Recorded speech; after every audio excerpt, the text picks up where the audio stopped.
अहो चिन्मात्रमेवाहम् इंद्रजालोपमं जगत अतो मम कथम कुत्र हेयोपाधेय कल्पना। नमस्कार मित्रों, ये जो श्लोक है ये अष्टावक्र गीता के 7वें अध्याय का 5वां श्लोक है, जिसे हम आज गहराई से समझेंगे। तो आइए सबसे पहले इसके अर्थ को समझते हैं। तो जो श्लोक है वो कहता है, अहो चिन्मात्रमेवाहम, अर्थात अहो शुद्ध चेतना मात्र ही हूँ मैं। इंद्रजालोपमम जगत, अर्थात इंद्रजाल जैसा है जगत।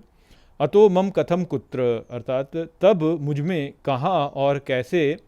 हेयोपादेय कल्पना, अर्थात त्याज्य और ग्राह्य की कल्पना। तो यहाँ पर जनक महाराज कहते हैं कि अहो, मैं तो शुद्ध चेतना मात्र ही हूँ और ये जो जगत है ये इंद्रजाल के जैसा है। तब मुझमें कहाँ से और कैसे कोई त्याज्य की या ग्राह्य की कल्पना उत्पन्न हो सकती है। तो देखिए, कल के वीडियो में हमने समझा था कि जो वहाँ है वो यहाँ है और जो यहाँ है वो वहाँ है, वो विचार हमने समझा था। तो वहाँ पे हमने यही जाना था कि ये जो स्वप्न है और जो जागृत है और जो सुषुप्ति है, वो ही तीन लोक हैं जिनके अधिपति बन जाते हैं। और जो भी असुर होते हैं वो अधिपति बन जाते हैं, उनके ऐसे बोला जाता है। तो हमने वही समझा था वहाँ पे कि ऐसा नहीं है कि भाई कोई एक स्थान है जो कि स्वर्ग रूप या कोई भी परलोक है, कोई अलग लोक है। वास्तव में सब कुछ यहीं पे उत्पन्न होता है, और वो इसलिए क्योंकि जो दृष्टा है उसी में ये सारे लोक हैं। सब कुछ अनुभव करना जो है वह दृष्टा के द्वारा ही हो रहा है। तो जो भी अनुभव किया जा रहा है वह सब माया के क्षेत्र में आ जाता है। तो वो एक ही है वास्तव में, वहाँ पे कोई भेद नहीं है कि ये ऐसा है या वो वैसा है, सब दृष्टा के द्वारा ही उत्पन्न होता है।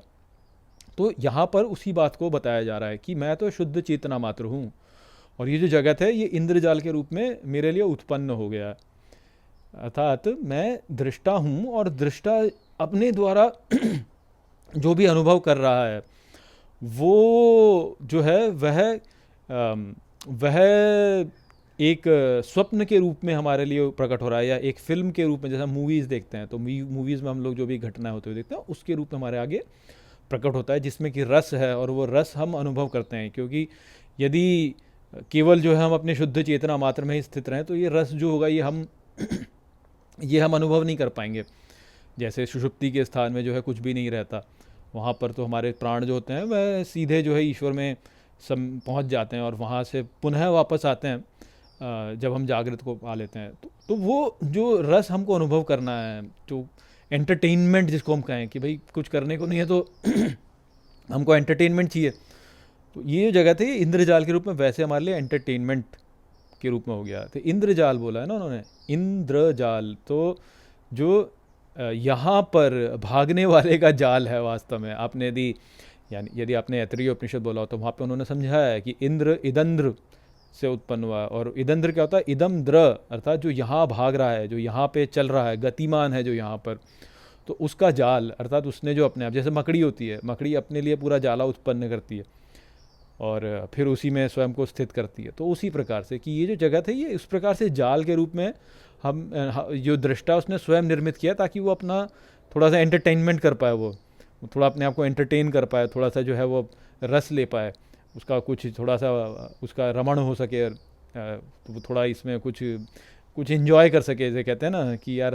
थोड़ा अपना इन्जॉय कर लेते हैं कुछ। तो उस रूप में जो है उसने ये जगत को उत्पन्न किया लीला के लिए। और यदि ये बात समझ में आ जाए तो फिर तो यहाँ पे कुछ भी त्याज्य और ग्राह्य नहीं रहता है ना, क्योंकि फिर क्या समझ में आता है? फिर तो समझ में आता है कि ये सब खेल है, ये कुछ है ही नहीं यहाँ पे वास्तव में। ये तो सब कुछ यहाँ पे जो भी कुछ हम बनाते हैं वो वास्तव में रेत के पहाड़ हैं जो अंततः नष्ट हो नहीं है। एक तीव्र हवा का झोंका आएगा और रेत का पहाड़ ढह जाएगा सारा। और वही होता है, हम इस संसार में क्या क्या क्या नहीं करते हैं, हम कितना इधर से उधर भाग के क्या क्या खेल नहीं करते हैं। कुछ कर रहे हैं, कभी कुछ कर रहे हैं, कभी इधर जा रहे हैं, कभी इधर जा रहे हैं। बाहर देखिए आप, क्या भाग दौड़ है, कोई कहाँ गाड़ी चलाता हुआ जा रहा है, कोई किधर गाड़ी चलाता हुआ जा रहा है, कोई किसी जल्दी में है, कोई किसी जल्दी में है, कुछ कुछ करना है, कुछ कुछ करना है किसी को।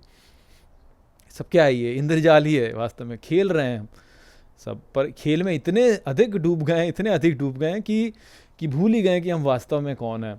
और जैसे बच्चे नहीं होते कि थोड़े थोड़ा कुछ खेलेंगे, तो अब कंचे खेल रहे हैं, कंचों के साथ में इसके कंचे जो है उसका क्या महत्व? कुछ भी महत्व नहीं है, परंतु उसके लिए लड़ाई हो रही है, उसके लिए छोटे छोटे खिलौनों के लिए लड़ाई हो रही है। तो बस वही यहाँ पे भी चल रहा है, यहाँ पे भी वही चल रहा है। तो जो वास्तविक हमारा स्वरूप है शुद्ध चेतन, उसको हम भूल गए हैं और इस खेल में जो है हम इतने लग गए हैं कि कुछ कुछ पता नहीं है कि क्या कर रहे हैं, क्यों कर रहे हैं, किस लिए कर रहे हैं। पर जो जाग उठ जाता है और जो जान जाता है इस बात को कि अरे ये तो केवल इंद्रजाल है, ऐसे ही मैंने खुद ही इसको निर्मित कर लिया है, चेतना, मैं तो शुद्ध चेतन हूँ और इसको निर्मित किया है, तो उसको लिए क्या त्याज्य और क्या ग्राह्य, कुछ भी त्याज्य और ग्राह्य नहीं है, सब कुछ यहाँ पे खोखला खोखला ही रह जाता है उसके लिए। तो वो यहाँ पे बात थी जो कि जनक महाराज ने कही। आशा करता हूँ कि मैंने इस श्लोक को आपको अच्छे से समझा दिया होगा। चलिए इसी के साथ इस वीडियो को हम यहीं पे समाप्त करते हैं।